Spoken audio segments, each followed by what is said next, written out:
to Superhuman Customs, everybody. I'm your host, Stephen Human. This is the channel where we just customize figures and we have fun. Today, we got something that kind of surprised me. So when I posted the Jessica Cruz video, somebody commented that I should do a Guy Gardner. And literally while I was typing, I was like, oh, I don't have a base figure for that. I'm typing that in, I turn around and I see Hush. And I realize this top part is the perfect Guy Gardner buck. It's got everything. It's awesome. And I was like, oh, I need some arms. Well, I end up having Green Lantern arms in the extras bin. And I've got this funky John Cena head that I tried to use on the Superman 1 million that didn't work.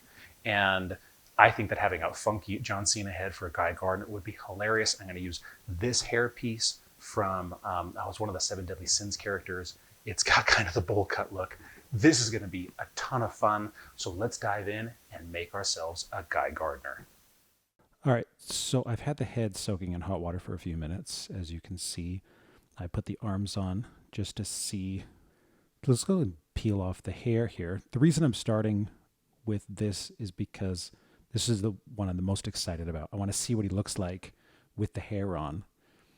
Because it's such a weird head. I mean, who would have thought that I'd be using a John Cena head with Guy Gardner hair. Oh, there we go. Got it off. Let's pop this on. Not sure how that's going to look. We're going to have to, yeah, he's going to look silly. Let's see, maybe we can come up with an alternative. We're going to have to obviously sand down the head a little bit, but I think we'll be okay. He's definitely a dopey looking Guy Gardner. I don't know if I want him to look that dopey though. Let's see what we can do. All right, I want him to look goofy with the kind of big hair, but that hair just wasn't working for me. So I think I'm going to take the Supergirl hair from last week's custom, and I think we're going to cut it and try and see if we can get this fringe area to kind of fit. I'm not sure if it will, but this is all experimentation. So let's see what we can do. All right, this happened quite by accident. I was originally going to take the front side of it, and after I cut it off and popped it on, I was like, oh my gosh, this actually looks really good. I mean, it's big, and so I've gone through and added some notches here, but I think this is going to be the one. He's going to look 1980s jerkhole, but that's Guy Gardner. So let's get this thing painted.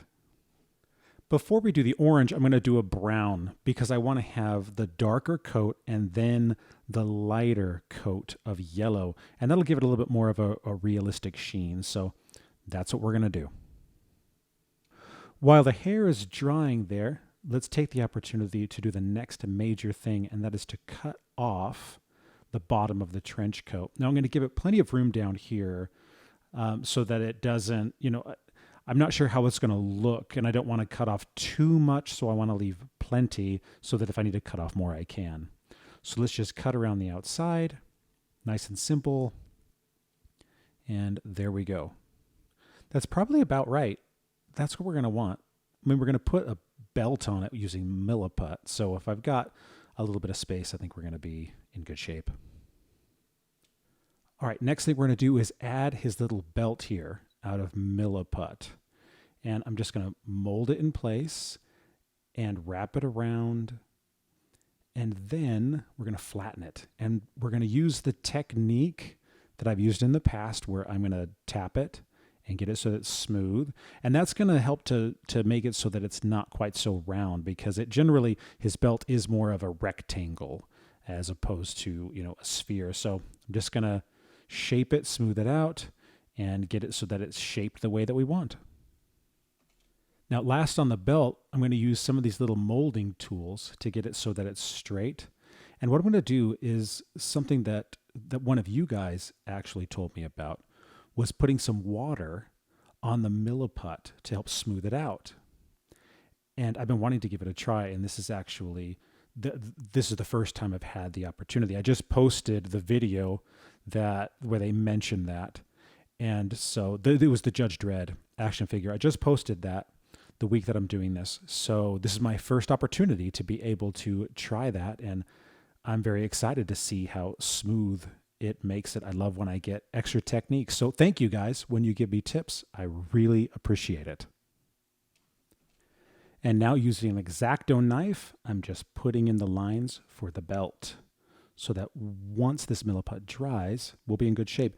And actually, you can't see it, but to my left, I have a DC Universe Classics Guy Gardner, and I'm actually looking at it to mold this very similar to what it looks like on that figure.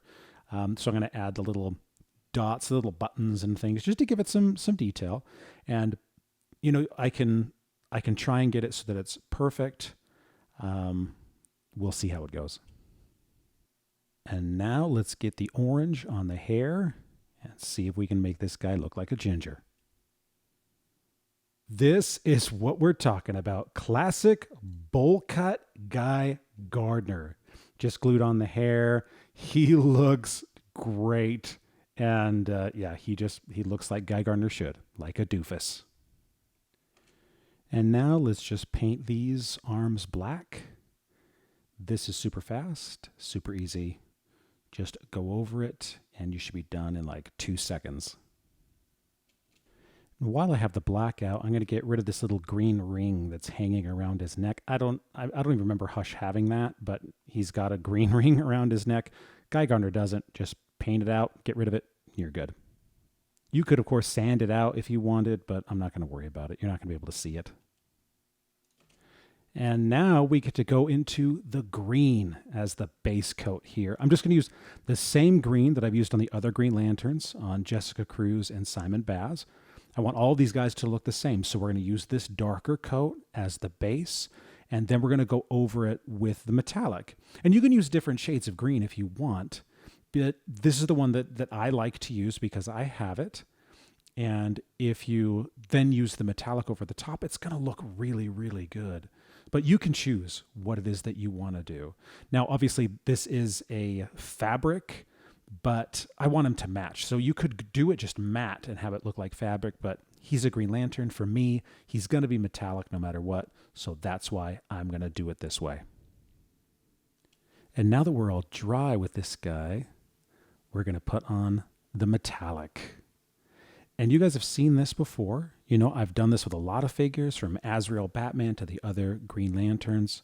And I try to move the paint around a lot so that it's able to give the sheen, but it's not too thick. This metallic paint can get pretty thick, and it can make things look a little bit, you know, mushy. You don't want that. So just move it around as much as you can. Give it a nice thin coat, and it's going to look so good. And then with these wrinkles and things, you can add a little bit more on the edges and make it pop a little bit. You've got infinite options here.